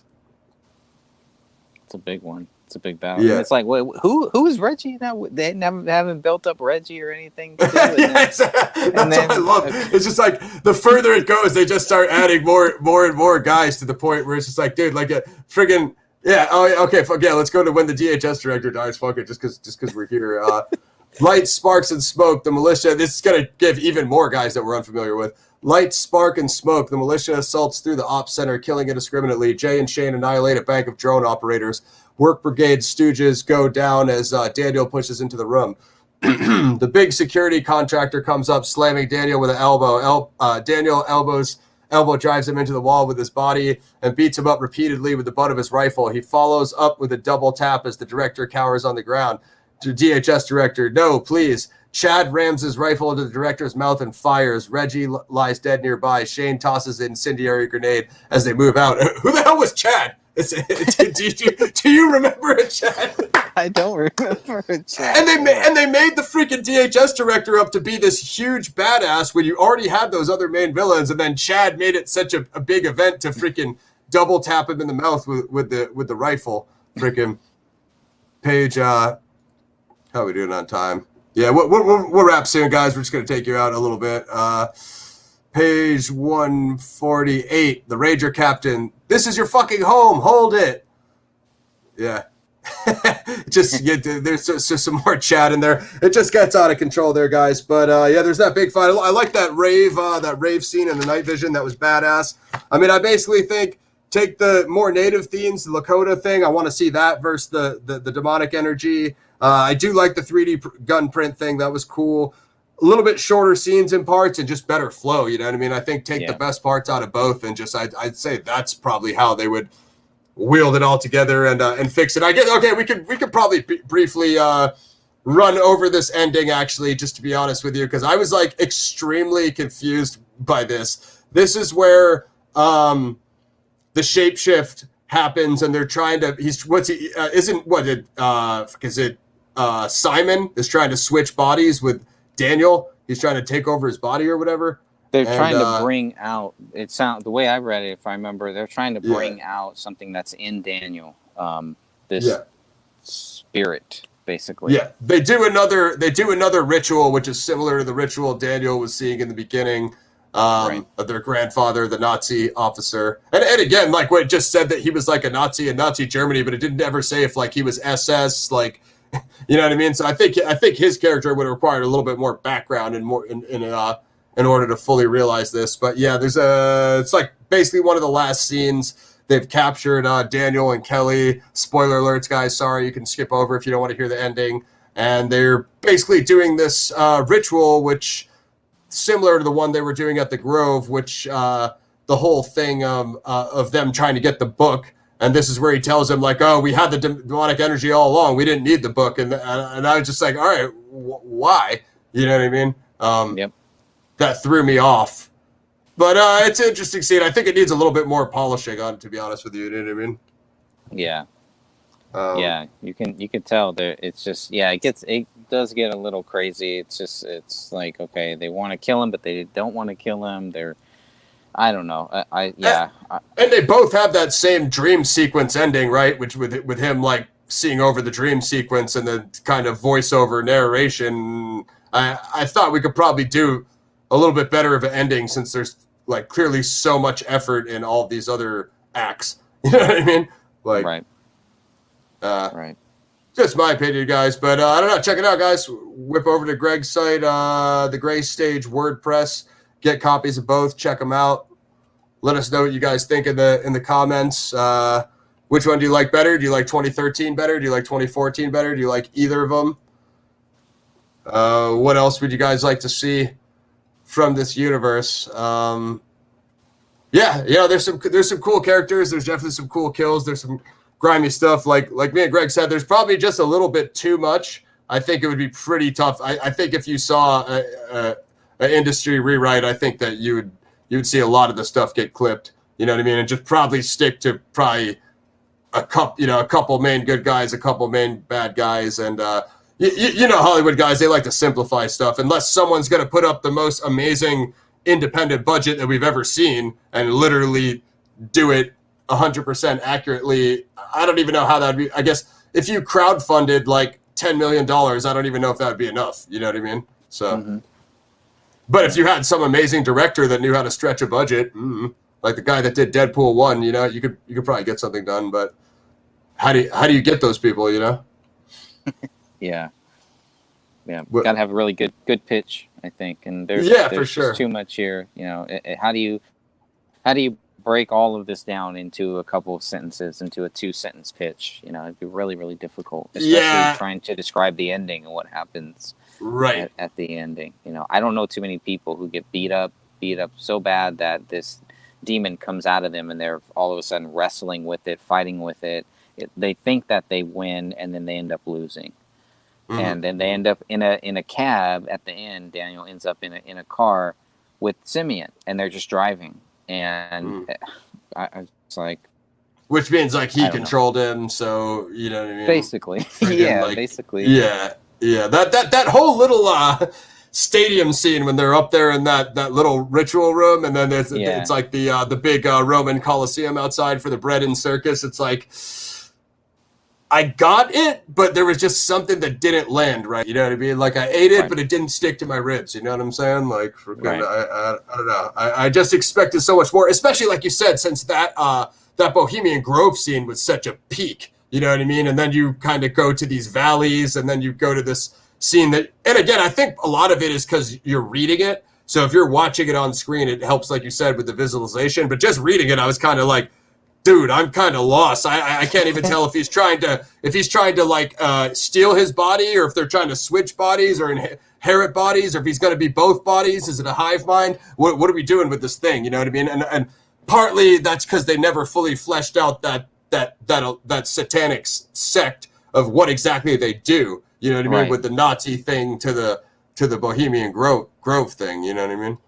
Yep. And then pulling the baby out of Kelly's body, and Kelly dies, and then basically Daniel is sitting there with the guy that just killed his wife, tried to kill him, has kidnapped his child, and he's just chilling at the end. Yeah, he doesn't care anymore because he's like No. being controlled. You know what I mean? It's really odd. But it's like weird, and that's also what I said. Like, okay, like I guess all the other Patriots got killed off because at one point we had like 20 good guy main characters, so you wouldn't have had any backup plan to try to, you know, I get it if it's some sort of like New World Order dictator, they obviously have the power and the troops and all that stuff, but like since these guys, you know, created a revolution, right? So they're obviously creative enough to put together a plan. They had it organized in all these paramilitary operations, et cetera, et cetera. So I'm thinking you would have had like some other plan, like, dude, even with drones, even with all the options you have nowadays, you would have had some way of getting at those guys. Like, dude, if my son gets kidnapped and I'm under control of a demonic spirit, then send in one of the drones and bomb the freaking vehicle while me and Nikasi are in there and kill us both. Like, you would have had some plan, even if it was sacrificing it yourself, right? And if you're a military veteran, you know, you're obviously going to be aware of that risk. You know what I mean? So. Yep. Absolutely. So I would expect to see something like that, even if it just ends up being a self-sacrifice, like for the greater good, then you would have became the martyr of the revolution. I mean, that's kind of what the feeling I got when I saw the original friggin' concept trailer. I'm like, probably if he goes all the way up to fighting at a freaking presidential, you know, general level, you know, they might get him, but you know what I mean? He might have to like somehow self-sacrifice himself. You know what I mean? But again, like Greg said, instead you get this pseudo Stephen King ending, and it's a little confusing for me. But feel free to let us know what you guys think. I think Sophia, you definitely read it, right? Yeah. So let us know what you guys think. Yeah.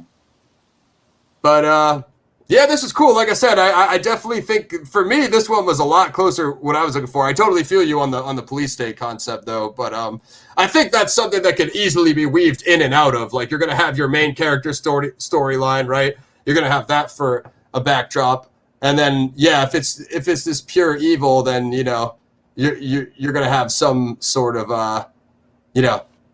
element of that, you know, at the top, which does make some sense. But yeah, I was hoping for some more of that demon stuff. I guess I was like, I felt like there was like two different movies happening, and I was hoping they were going to merge somehow at the very end. So it's like, if you're just going to do the demon stuff, man, just go for it. Just go the whole way. But there has to be some type of ending. There has to be some type of payoff, not just Danny August Mason's character standing in front of a car. Terrible. Daniel Walker is in. They tried to do that whole 1984 thing, right? Because didn't he join Big Brother at the end? So they tried to bring you back to it of the freaking him chanting at the Big Brother rally, which is like, okay, so Big Brother always fucking wins. I thought the point of Graystate was going to be. I thought the point of Graystate was going to be the 3% Patriots were going to win this one time, even if this was the only victory we ever get, fucking in science fiction history. You know what I mean? Chad's fault. It's all Chad's fault. Once Chad dies, then that's all Chad and fucking Danny August Mason's fault for writing Chad. So our boy Christian, I thought Christian died at one point, and it was pretty grimy. I was looking for his death. Yeah. Christian, his wife, and 3 kids are dragged into the living room. One mercenary hands dragging a baggie of pills. Page 125. Mercenary almost escaped. I suppose you heard the news. The war is coming. Dragon shakes the baggie in Christian's face. But don't you worry about that. Christian says nothing. Behind him, the mercenary observes the briefcase object on the wall. It has rendered a sonar layout and shows the locations of everyone inside the house. Got him. Dragon pulls a knife and leans over Christian as the mercenaries prepare to open the fridge. You will probably survive this. Again, I'm not even sure what was happening right there. To be honest, torture. With you. Sounds like they're torturing him. Yeah. But why would you tell someone like he just wants to like make an example out of him? Because you will probably survive this. It's like a veiled threat. It's like, honestly, like if millions of people are have died, you know what I'm saying? Yeah. What would make you think if one of the high level officers is torturing you that he's gonna let you out of it or let you live for that matter? You know what I mean? Right. But yeah. Anyway, it's good stuff, guys. Yeah, I agree. Yeah. Yeah, Sophia seems to be in agreement with me. She liked the 2013 one more, and it just needs to be polished up. Yeah, I'd say the same. But yeah, these are basically the only deep dives of these two scripts I know of, guys, that me and Greg have done. So we'll see if maybe any versions ever drop. Of course, stay tapped in with Greg and the team over there at the Graystate. Subscribe to that channel. Follow the WordPress, Graystate WordPress. We're both on Twitter, so we'll be tweeting this stuff out. Make sure you like, sub, and share. That's basically all I got on Graystate 2013. It was pretty epic. I think it was damn long. That's the other thing too, like the pacing, right? Because some of the scenes are just like super short, like going through a checkpoint. Some people get mowed down, and then other scenes are like massively long. So there's no like rhyme or reason to it. It just needs a smoother through line of the pacing to just be able to go up and down and move into the next scene. And that's, like you said, with the oversaturated amount of characters, it's just difficult to do that. You know what I mean? Because they just keep coming out of the woodwork. But it's pretty cool, man. Shout out to you guys for finding that, and your members for screenshotting the pictures, because it was great for me. Like I said, that was a funny story when I was like, dude, yeah, I crushed it, dude. I read the script. I totally know what I'm talking about. And Greg's like asking me which one I read. Like I had no idea there was two versions. I had no idea. So once I figured that out, that put me on point. We got through most of my notes. Yeah, there's some cool stuff in there. Both of them are quite a bit different. So it would have been interesting to see if anything either happened with both of them. I still think it would make an amazing video game, you know, if a first-person shooter or a third-person shooter. True. You don't got to worry about knowing names. You just go straight through that plot line, mowing down those bad guys, and you'll be at the ending in no time. So, yeah, that's actually a really good idea. That was badass, man. I liked her. Even a graphic novel. I think at one point they had talked about doing some graphic novel type stuff. That's pretty cool, because then you don't have to worry about the logistics of shooting. You know, you just got to find a really good artist, which could be hard enough. You know what I mean? I think David did have plans for a video game, web series. I think you're right, graphic novel. So yeah, he was planning on a lot of that stuff. So. Yeah, like if the movie didn't pop off right away, I would love to have seen just any of that stuff, just to see how it would have looked and made the universe look, and see what direction they would have went with it. You know what I'm saying? Right.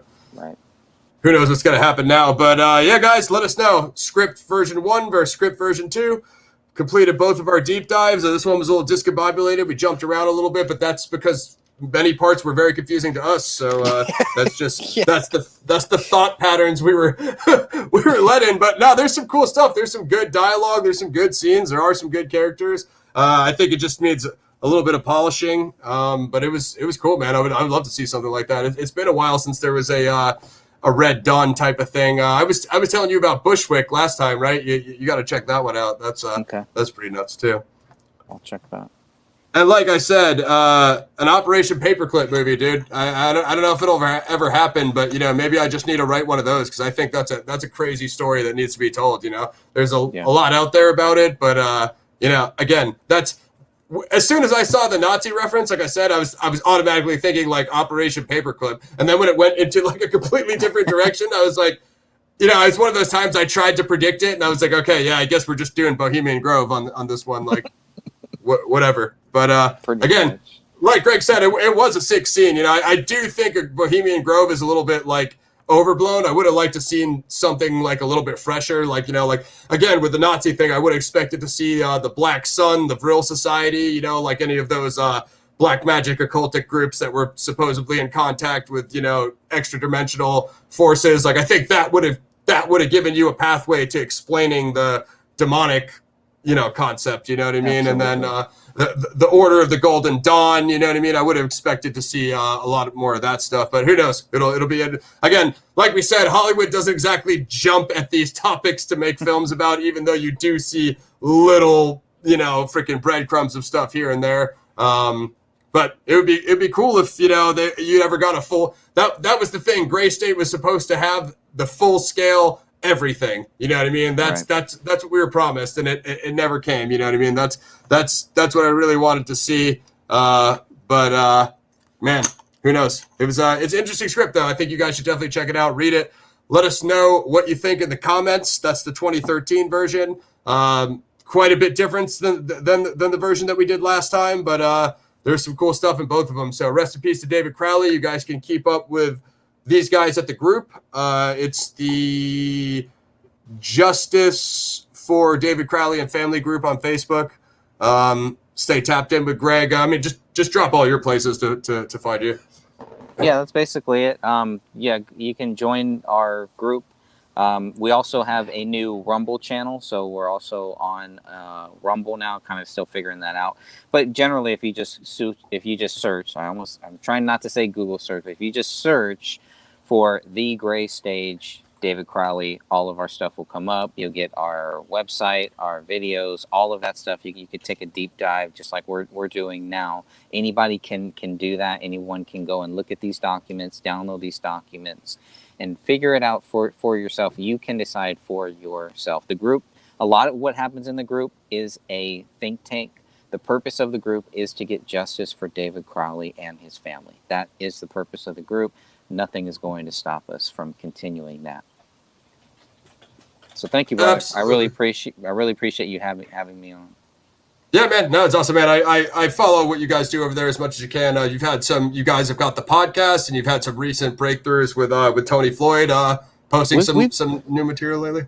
Yeah, we've got to get you on the podcast. I would love for you to join one of our podcasts one of these months. Absolutely, man. Yeah, like I said, I'm down. I'm back. Like I said, I'd like to get back over there with you guys at some point. I'm just trying to finish up my current projects and catch up on some of our backed up reviews and stuff. But yeah, I'll definitely rock over there with you. I checked out the last one. It was cool. So like awesome. I said, I mean, it's amazing, man. You guys still find a lot of new material, and it comes up pretty frequently. So you guys are totally on top of it over there.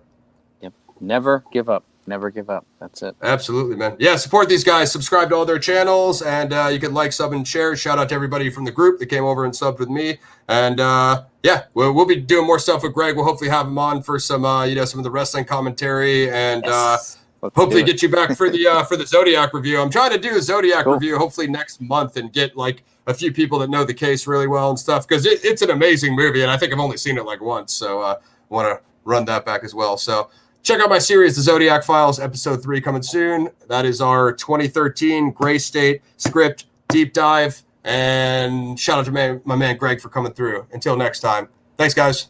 We're out. Thanks, bro.